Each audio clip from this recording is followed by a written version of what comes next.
So hello and hi guys, আপনারা তো মাইনক্রাফটে একবার না একবার স্নোগ্লাম বানিয়েইছেন। স্নোগ্লামকে বানাতে সিম্পলি দুটা স্নো ব্লক আর একটা পাম্পকিন লাগে, তাহলে এই স্নোগ্লামটা তৈরি হয়।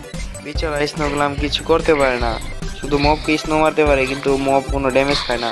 কিন্তু বেচারা স্নোগ্লাম কিছু করতেই পারে না। আপনারা আপনার বাড়ির সামনে এরকম একটা স্ট্রাকচার তৈরি করতে পারেন। স্ট্রাকচারটি তৈরি করার জন্য প্রথমে আপনাদের ওয়াল দিতে হবে।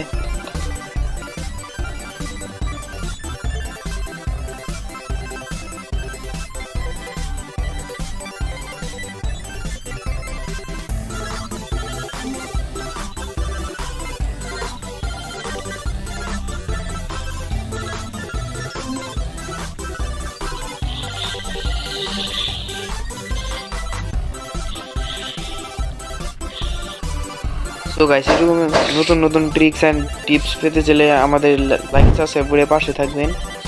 আসসালামু আলাইকুম।